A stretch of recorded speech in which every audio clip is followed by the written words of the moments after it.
Study hub में आपका स्वागत है। आज एमसीक्यू का 13वां मॉक टेस्ट लेके आए हैं। आज भी आधुनिक बिहार से ही प्रश्न है। कुछ क्वेश्चन रह गए थे, कल बोले थे कि ज्योग्राफी का होगा, बट कुछ क्वेश्चन 15-16 क्वेश्चन रह गए थे, तो चैप्टर वाइज चल रहा है, तो इसीलिए किसी को छोड़ना नहीं चाहते, किसी चैप्टर से क्वेश्चन जो बन रहा है वो लेके आ रहे हैं। ठीक, तो कल ज्योग्राफी का चालू होगा, तो आप ये देख रहे होंगे अगर शुरू से, तो ये चैप्टर वाइज दिया हुआ है। तो इससे एक चैप्टर में जितने क्वेश्चन बनने वाले हैं बिहार स्पेशल का, तो हमको शायद ही लग रहा है कि क्वेश्चन आप अगर ये एमसीक्यू बना रहे हैं तो एग्जाम पेपर में शायद ही ऐसा कोई क्वेश्चन होगा जो आप सुने ना हो। सुने जरूर होंगे। ठीक, ऐसा तो नहीं कि सेम सेम क्वेश्चन आ जाए, बट सुने जरूर होंगे कि ये कहीं तो रिवीजन किए थे। ये है, हो सकता है कितना बार की सेम सेम भी आ जाता है। ठीक, चलिए चालू कर दे बिना कुछ देर के हुए एक मोटिवेशनल कोटेशन के साथ। ठीक, जो बाहर की सुनता है वो बिखर जाता है, जो भीतर की सुनता है वो सवर जाता है। देखिए आज का इतना मस्त कोटेशन है। यहाँ कवि ये कहना चाह रहा है कि भाई जो बाहर का सुनता है, जो सबका सुनता है, अपने दिल का नहीं सुनता, अपने मन का नहीं सुनता, अपने पर विश्वास नहीं करता है, वो बिखर जाता है। सही भी बात है भाई, क्योंकि खुद पे अपने आप पे भरोसा होना चाहिए कि हम ये कर सकते हैं, कि हमसे ये होगा। हर काम तो आदमी ही करता है ना भाई। तो इसीलिए बाहर की सुनो लेकिन करो अपने मन की, सुनो सबकी करो अपने मन की, ऐसे। ठीक, चलिए चालू करते हैं। ये मेमोरेबल फैक्ट है, वो देखेंगे क्वेश्चन के बाद। ठीक, स्मरणीयता जो भी क्वेश्चन बिहार स्पेशल जो भी फैक्चुअल इन्फॉर्मेशन बन रहे हैं, फैक्चुअल इन्फॉर्मेशन में बम्बार्डमेंट कर देंगे भाई। इतना जितना क्वेश्चन फैक्चुअल बन रहेगा ना, सब लेके आएंगे। चलिए अब देखते हैं अगला क्वेश्चन। क्वेश्चन चालू करते हैं। गणतांत्रिक शासन व्यवस्था, पेन लेते हैं पहले। ठीक, देखिए गणतांत्रिक शासन व्यवस्था विश्व समाज को कहां से प्राप्त हुआ है? पहला रोम, दूसरा बिहार, तीसरा इंग्लैंड और चौथा बिहार। ठीक, रोम, फ्रांस, इंग्लैंड, बिहार। तो आप बताइए कि इन चारों में ऑप्शन क्या होगा? गणतांत्रिक शासन व्यवस्था विश्व समाज में कहां से प्राप्त हुआ है? देखिए यहाँ भारत ऑप्शन नहीं दिया है, लेकिन भारत के बिहार से ये चालू हुआ। लिच्छवी गणराज्य के बारे में सुने थे ना, जो वैशाली जिसकी राजधानी वैशाली थी। ठीक, तो ये बिहार से चालू हुआ था।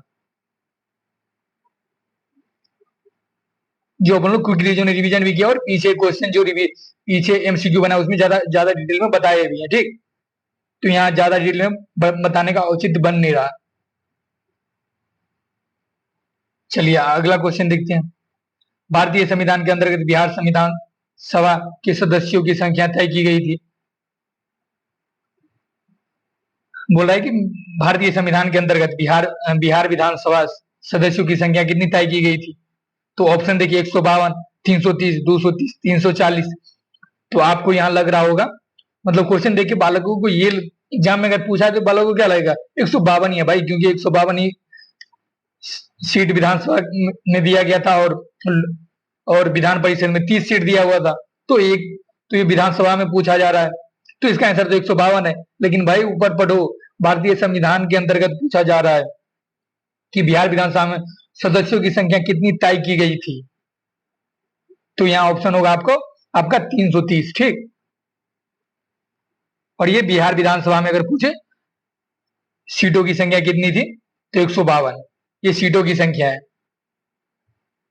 आज से 2500 वर्ष पूर्व लिच्छवी गणतंत्र की राजधानी कहाँ थी? लिच्छवी गणतंत्र की राजधानी कहाँ थी? पहले क्वेश्चन में देखें कि वैशाली थी। और यहाँ कमेंट सेक्शन में ये बताइए कि बौद्ध की कौन सी संगीति वैशाली में हुई थी। ठीक, प्रथम हुई थी, द्वितीय हुई थी या तृतीय हुई थी? और मैं एक बता दे रहा हूं कि इस वैशाली उस टाइम शासक कौन थे? तो कालाशोक शासक थे, मैं ये बता दिया। आप बताइए कि कौन सी बौद्ध संगीति हुई थी? लिच्छवी गणराज्य। और यहाँ पे देख लिया पाटलिपुत्र में तृतीय बौद्ध संगीति हुई थी। लिच्छवी गणराज्य का उल्लेख हुआ था कहाँ? तो पहले ये देखिए भाई, ऑप्शन देखिए, अंगुत्तर निकाय, बिनय पिटक, फाहियान, युआन चुआंड, हेनसंग, इत्सिंग, ये चीनी यात्री है। आदि बौद्ध तीर्थ यात्रियों का यात्रा वृत्तांत में, और ऊपरी सभी चौथा ऑप्शन है आपका। तो हम लोग रिवीजन किए थे कि अंगुत्तर निकाय में 16 महाजनपदों का उल्लेख किया गया है। प्लस में यहाँ विनय पिटक में देखे तो लिच्छवी मगध जैसे गणराज्यों का, और अंग चंपा जिसकी राजधानी थी, तीनों क्षेत्र का उल्लेख किया गया। और विनय पिटक में और क्या किया गया, तो बौद्ध धर्म के नियम उपनियमों की व्याख्या की गई है। तो ये देखिए ऑप्शन डी दिया हुआ है, चाहे उपयुक्त सभी में इसकी व्याख्या की गई, तो इसका आंसर आपका होगा डी। ठीक, अब अगला क्वेश्चन देखिए, इंडियन इंडिपेंडेंस बिल संसद में कब प्रस्तुत किया गया? अप्रैल 1947, मई 1947, जून 1947, जुलाई 1947।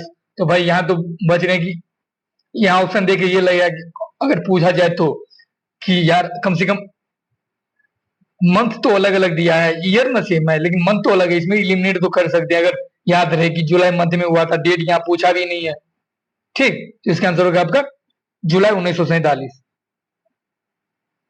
देश के बंटवारे के पश्चात संविधान सभा के कितने सदस्य रह गए थे जिन्होंने भारत की संविधान सभा के निर्माण में भाग लिया था? यहाँ पूछा रहा है कि भाई देश के बंटवारे के पश्चात कितने सदस्य रह गए थे जिन्होंने भारत के संविधान निर्माण में भाग लिया था? तो भाई पहले कितना था ये देखिए, फिर कितना गया, तो बताइए ऑप्शन। पहला ऑप्शन है आपका 199, 399, 299, 499। इसमें तो फंस सकते हैं भाई, है कि नहीं? यहाँ डेट तीनों का सेम दिया, डिजिट चारों में दिया हुआ 199, 299, 399, 499 ऐसे करके बस 100 बढ़ाया गया है। बताइए इसमें कौन सा होगा आपका आंसर? ठीक,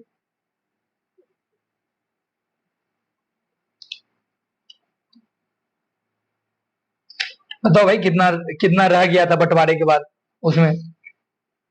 तो यहाँ देखिए रह गया था आपका 299, और कितना था तो 399 था, तो ये रह गया था 299। इसका आंसर होगा आपका सी।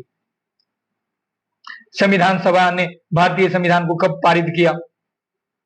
मतलब भारतीय संविधान सभा ने भारतीय संविधान को कब पारित किया? 26 नवंबर 1948, 26 नवंबर 1949, 26 अगस्त 1947, 26 जनवरी 1950। तो बताओ भाई इसमें कौन सा आंसर होगा आपका?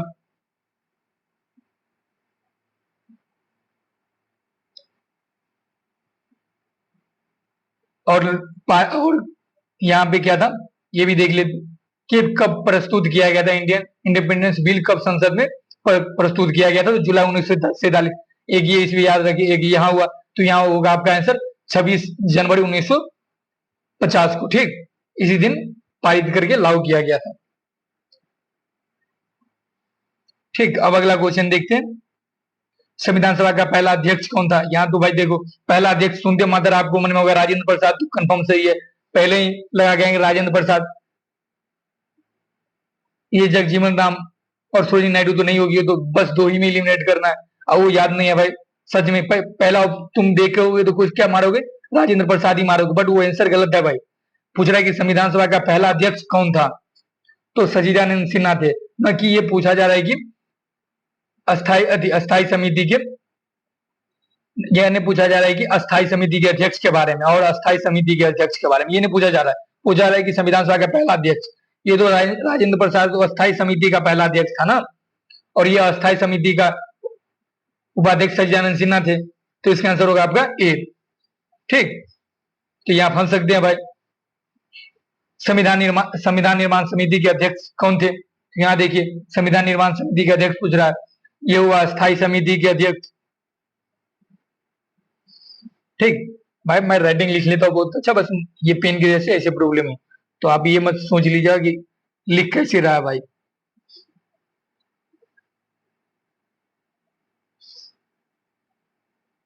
आप सुन तो रहे ना, तो उससे ये अस्थाई हुआ, ये अस्थाई हुआ। ठीक, ये यहाँ देखिए तो ये संविधान के निर्माण समिति के अध्यक्ष हम लोग बचपन से ही पढ़ते आ रहे हैं कि जनरल नॉलेज में कि भीमराव अंबेडकर हुए। ठीक, तो इसका आंसर होगा आपका सी।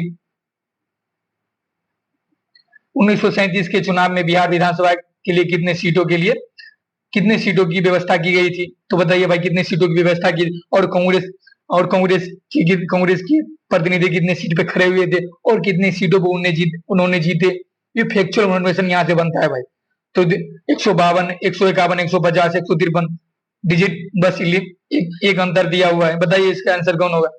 तो यहाँ देखिए पिछली स्लाइड में बताएंगे 152 सीटों की व्यवस्था की गई थी, जिसमें 107 पे कांग्रेस प्रतिनिधि खड़े हुए थे, और जिसमें से 98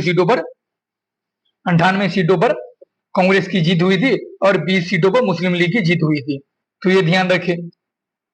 और जो बचे तो अदर। ठीक, अब अगला क्वेश्चन देखिए। भारत छोड़ो आंदोलन के पश्चात किसने सांप्रदायिक आधार पर बिहार का विभाजन का मुद्दा रखा था? भाई उस टाइम तो मुस्लिम लीग का ही बोलबाला था, मुस्लिम मुस्लिम कम्युनिटी के साथ। तो वही उन लोगों का ही नारा था, लड़ कर लेंगे पाकिस्तान का नारा वही लोग दे रहे थे। तो बिहार को सांप्रदायिक आधार पर विभाजन का मुद्दा उठाया था, तो मुस्लिम लीग द्वारा उठाया गया था। ठीक, तो इसका आंसर होगा आपका ये। अब देखिए अगला, मार्च 1946 के चुनाव में बिहार विधानसभा के लिए कांग्रेस ने कितनी सीटों पर विजय प्राप्त की? कितने सीटों पर विजय प्राप्त की? तो अभी बताएं 98 सीटों पर। और कितने सीटों पर हार गई? तो भाई 107 में से 98 घटा लो, उतने सीटों पर हार गई थी। और पूछना चाहे बच्चे का गणित का टेस्ट लेना चाहे बालक का, श्री कृष्ण सिंह के नेतृत्व में कब 1946 में कांग्रेस मंत्रिमंडल ने शपथ ग्रहण की? तो ये पूछा जा रहा है। पहले सबसे पहले देखें तो मोहम्मद यूनिस ने बिहार के मुख्यमंत्री का पद संभाला था, क्योंकि वो इसके बाद दूसरी पार्टी के रूप में वही थे बिहार में। और क्यों संभाला था? क्योंकि वो ब्रिटिश संसद हस्तक्षेप, बिहार के विधानमंडल में हस्तक्षेप नहीं करेंगे, वो वादा नहीं कर रहे थे। हस्तक्षेप करेंगे, उसे ये कहना था कि हस्तक्षेप नहीं करेंगे आपके हम प्रशासन संचालन करने में, लेकिन वो नहीं कर रहे थे। लेकिन बाद में ये माना गया कि वो हस्तक्षेप नहीं करेंगे प्रांतीय शासन व्यवस्था में। तब श्री कृष्ण सिंह के नेतृत्व में 1946 में कांग्रेस मंडल की गठन हुआ। तो ये पूछा जा रहा है, यहाँ डेट पूछा जा रहा है। देखो 27, 28, 29, 30 मार्च, ये तो 1946, ये तो एग्जामिनर दे दिया आपको, क्वेश्चन बनाने वाला तो 1946 दे दिया क्वेश्चन में ही। अब आपको चूज करना है डेट 27, 28, 29, 30। तो बताइए डेट कौन सा है? पीसीएस में डेट ना पूछे तो कैसा भाई पीसीएस का एग्जाम डेट तो पूछता ही है। तो बताइए भाई कौन सा होगा इसका आंसर?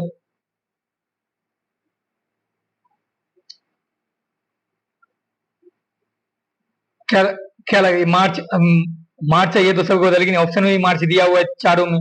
तो ये देखे 30 मार्च 1946 का डेट था। ठीक, कांग्रेस कांग्रेस के प्रतिनिधि के रूप में मुख्यमंत्री के चुनाव के रूप में किसे किया गया? तो श्री कृष्ण सिंह बिहार के प्रथम मुख्यमंत्री के रूप में आए। ठीक, देखिए अगला क्वेश्चन देखते हैं। भारतीय संविधान सभा के लिए चुनाव कब हुए थे? भाई ये पूछा रहा है कि चुनाव कब हुआ था भारतीय संविधान सभा के लिए? जुलाई 1946, अगस्त 1946, सितंबर, दिसंबर 46, तो सब में दिया हुआ है। तो बताइए भाई किस में? तो यहाँ देखिए, तो जुलाई 1946 में किया गया था। ठीक, बिहार विधानसभा से भारतीय संविधान सभा के लिए कितने सदस्य चुने गए थे? यहाँ पूछा जा रहा है कि बिहार विधानसभा से भारतीय संविधान सभा के लिए कितने सदस्य चुने गए थे? 38, 39, 40, 41, कितने सदस्य चुने गए थे? ये पूछा जा रहा है कि जब संविधान सभा का गठन हुआ तो बिहार विधानसभा के सदस्यों में से कितने सदस्यों को वहां चुना गया था संविधान सभा में? तो यहाँ देखिए आपको आंसर होगा इसका 39 व्यक्तियों को चुना गया था। ठीक, तो इसका आंसर सी हुआ। किस औपनिवेशिक कानून से भारतीय संविधान का बहुत सी धाराओं को अपनाया गया है? तो भाई कहा ही जाता है 1935 का भारतीय सरकार अधिनियम कानून के आधार व्याख्या तो वहीं से किया गया है, माना जाता है। तो इसका आंसर होगा आपका सी, जो आप लोग क्विक रिवीजन क्लास में रिवीजन भी किए थे, और इसके ज्यादा व्याख्या हम लोग क्विक रिवीजन क्लास में किए थे, और आप लोग रेगुलर क्लास में पढ़े भी होंगे। ठीक, चलिए अब देख लेते हैं कि फैक्चुअल मेमोरेबल फैक्ट्स लेके आज आप लोगों के लिए वो देख लेते हैं।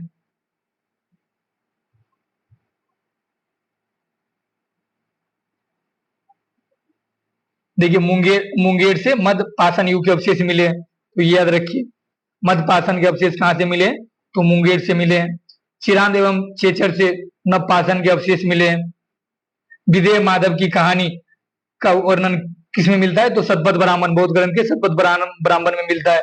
ध्यान रखें, जिसमें कहा गया है कि विदेह माधव सरस्वती नदी के तट पे रहते थे और वैश्वानर मतलब अग्नि को मुख में धारण किए हुए थे और घृत नाम लेते ही मतलब घृणा, जिसमें अनैतिक बात करते ही अग्नि मुख से बाहर आ जाती थी और जलती हुई सदानीरा नदी के तट पे ठहर जाती थी।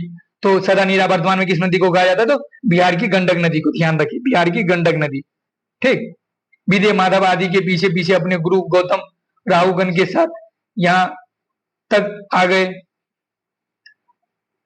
तो विदेह माधव यहाँ इस तट पर किसके साथ आए थे? तो अपने गुरु गौतम राहुगण के साथ। अग्नि ने सदानीरा के पूर्व विदेह को निवास स्थान बनाया था। ये तो कहानी पर ये सुन रहे हैं तो पता चल ही जाएगी। अग्नि पहले विदेह निवास स्थान से पूर्व, सदानीरा से पूर्व कहाँ निवास किए थे? तो विदेह के मुख में किए थे। और सदानीरा देखे तो कौशल और विदेह के बीच सीमा बनाती है, तो ये भी ध्यान रखिए। ठीक। और अब देखिएगा वैदिक साहित्य में कीकट, वारत्य प्रदेश आदि का उल्लेख किसके लिए किया गया? तो बिहार के लिए किया गया। और ये देखिए कीकट अपवित्र शब्द का प्रयोग किया गया, बस उसमें ये प्रयोग किया गया। मुझे बताना था, आप जान लीजिए कि कीकट अपवित्र शब्द के लिए यहाँ लिया गया है, न कि पवित्र शब्द के लिए वैदिक साहित्य में। यहाँ देखिए 6ठी शताब्दी ईसा पूर्व में 16 महाजनपदों में से 3 महाजनपदों मगध, बज्जी और अंग का वर्णन अंगुत्तर निकाय में बौद्ध साहित्य एवं भगवती सूत्र और जैन धर्म में भी मिलता है। और अंगुत्तर निकाय में 16 महाजनपदों का भी उल्लेख मिलता है, ये भी ध्यान रखिए। और यहाँ देखिए जैन सूत्र में भी मिलता है भाई, भगवती सूत्र में। अंग जो वर्तमान का क्षेत्र देखिए तो भागलपुर और मुंगेर का क्षेत्र है, जिसकी राजधानी चंपा थी। बिंबिसार ने इसे मगध में मिलाया था। तो क्वेश्चन ऐसे यहाँ बनेगा कि अंग को किस शासक द्वारा मगध में मिला लिया गया था? तो बिंबिसार के द्वारा मिला लिया गया था। बज्जी संघ मगध के उत्तर दिशा में 8 गणराज्यों का एक संघ था। तो 8 गणराज्यों का संघ कौन था भाई? तो वज्जी था। ठीक। वज्जी, विदेह, वज्जी और लिच्छवी विशेष प्रसिद्ध जनपद के लिए जाने जाते हैं। वज्जी संघ सबसे प्रबल लिच्छवी थे, जिसकी राजधानी वैशाली थी। और वैधानिक वैशाली देखे, आधुनिक वैशाली के रूप में देखिए जनपद का बसाठ गांव आता है। बसाठ गांव याद रखे, बसाठ गांव। अगर आधुनिक संदर्भ में पूछा जाए क्वेश्चन तो विदेह अपने दार्शनिक राजाओं के लिए प्रसिद्ध था, अपनी दार्शनिक व्याख्याओं के लिए प्रसिद्ध था ये यहाँ पे। ठीक। और इसकी राजधानी देखिए, विदेह की राजधानी तो मिथिला थी। ठीक। चलिए हुआ समाप्त आज का एमसीक्यू। कल ज्योग्राफी का लेके आएंगे। आशा करते आप लोगों को अच्छा लग रहा होगा। और आप लोगों ने कल इतना व्यू गया था, मतलब 3 घंटे में लगभग 100+ व्यू गया था। तो लोग देख रहे हैं, इससे यही प्रतीत हो रहा है।